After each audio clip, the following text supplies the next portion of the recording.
Hi students, today is Tuesday, April 21st, and I want to shout out to Madeline Graves because it's her 10th birthday.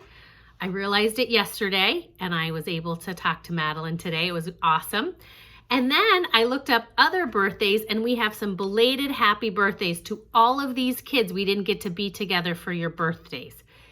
Shaylee Tan, Kaylee Kerr, Isabel Michaels, Kyle Kozlowski, and Emma Morcom all had birthdays in March, and we missed celebrating you. And then these kids have already had birthdays in April. Serenity Leu, Jacob Fryer, Lilia Kellum, and Jaden Valvano's birthday was just a day or two ago on the 19th. So a very happy birthday to all of you. I'm sorry we didn't get to celebrate at school. I hope you had some special way to celebrate at home with the people you're with. Today's book is a special book. It's called Listen to the Wind, The Story of Dr. Greg and 3 Cups of Tea. This is a story I think you'll be interested to read. Do you notice on the cover here, the children are all wearing scarves on their heads? I know that we heard the story, I Am Malala, or Malala's Magic Pen, that I shared with you just not too long ago during Dr. Seuss Week. And it was this wonderful story about Malala who spoke about girls not being able to go to school, where she lived. And this is a story about a place in Pakistan where the children didn't have a school.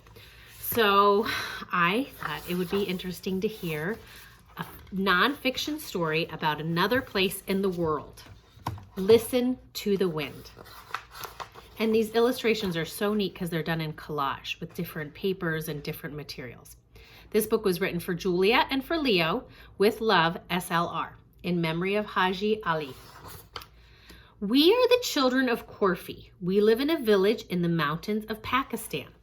Our families grow and gather the food we eat. Our mothers weave and sew the clothes we wear. We make up our games and we make up our own toys. We read our books and we write with our pencils. We study in the school that we helped to build. Before our school was built, we had lessons outside. We wrote with sticks on the ground. That was before a stranger stumbled into our village. He was cold, hungry, and sick. We gave him tea and food and a bed near the fire. He told us his name was Greg Mortenson and that he was a nurse. He had come from the United States to climb our mountains, but he had lost his way. Now, in this part of Pakistan are very high mountains, the Himalaya mountains, and a lot of people from all over the world like to go there to climb the mountains, but they're very high and it's very complicated and it's very technical. And not many people live there, so this man was very lucky to find this village. As he grew stronger, he helped to heal our sick. We called him Dr. Greg. Sometimes he sat outside and helped us with our lessons. He knew that our teacher came just 3 times a week, but that we still studied every day. It was hard to see those pictures. Let me tell you what they are. This is Greg with some ladders up to the buildings where they lived. Here they used the ladder to climb down inside the houses. And here he is with the children. When Dr. Greg was well enough to go home, he asked Haji Ali, our wisest man, to help him think of something special he could do for Korfi. Haji Ali answered Dr. Greg with a puzzle. Listen to the wind, he said. Dr. Greg closed his eyes. From above the village on the high flat ground where we sat at our lessons, the wind carried our voices down the path. Dr. Greg heard our voices. He felt the wind blow cold against his face, and he understood. Korfi needed a school. Dr. Greg promised to come back and help us build one. We watched him walk away until he disappeared into the folds of the mountains. Now this would have been a village that didn't have modern things like telephones and electricity. So a very different place than where we live. 1 year later, we saw a man walking on the path far below our village. It was Dr. Greg. We ran all the way down to meet him. In Skardu, the nearest big town, he had collected the lumber, cement, and tools we would need to build our school. But high above the Braldu River, we had only a single cable with a small box that could carry a person to our mountain from the next one. There was no bridge. Without a bridge, no one could bring the heavy loads of building supplies to Corfu. Look at this. It's amazing. Here's all the people from the village that's up on the mountain. Here's Dr. Greg coming. To get his supplies from here to here, they have to use this cable box.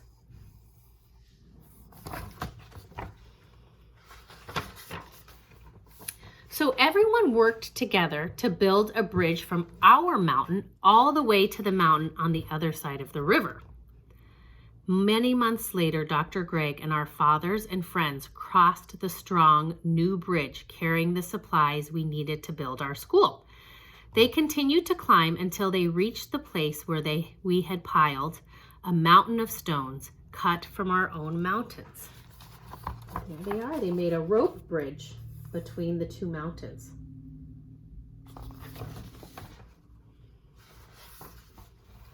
Haji Ali marked the exact spot where our school was to stand.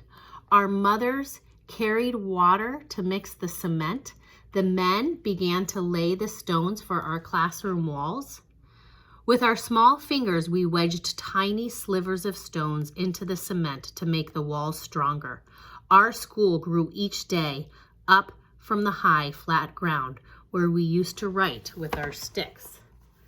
And you can see these beautiful pictures of them doing the different steps of the building. Laying the stones, working together. I'm sorry I can't show you better these pictures.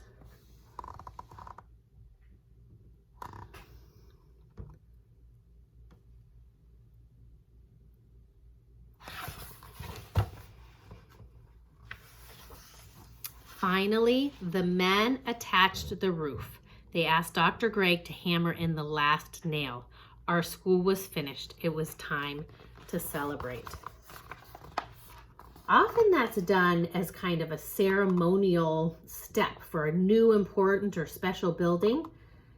People help break the ground with the first shovel of dirt, or they help nail in the last nail. Our Imam Sher Taki, our wise man, Haj Ali, our teacher, Hussein, Dr. Greg, who kept his promise, Julia, the librarian who brought our books, the craftsmen, the workmen, the porters, the grown-ups of Corfu, the children of Corfu, and even the yaks and the zos and the goats and the sheep all marched together to the new school. Here they are starting down here together and moving up the hill to the new school. Can you imagine their excitement? Sher Taki blessed the building. That must be like their religious leader, the imam. We ran into our school with Hussein, who now would come to teach us every day.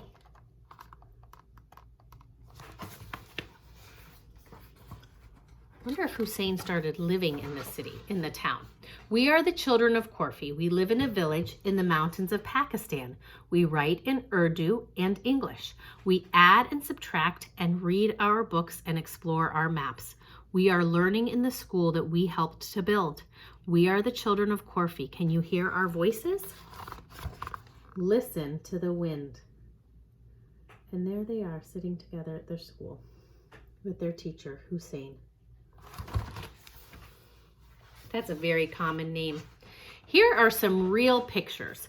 This book tells a true story. Greg Mortenson is a real person. There he is.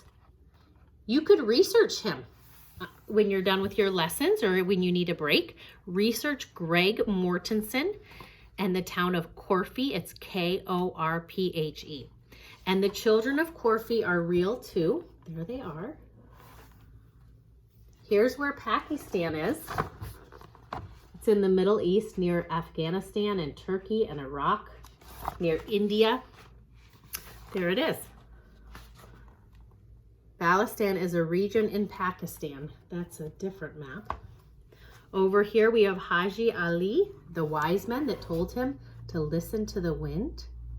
And that's where Greg heard the voices of the children. Here's the actual bridge that was built across the Baraldu River. It's 284 feet and 60 feet above the water. Look at that. Would you be brave enough to cross it? I don't know if I would. The mountains around Corfu are part of the Karakoram Range. The Corfu men carried heavy supplies 18 miles to the building site. The man in the very front of this line is Sher Taki, the village prayer leader and spiritual guide.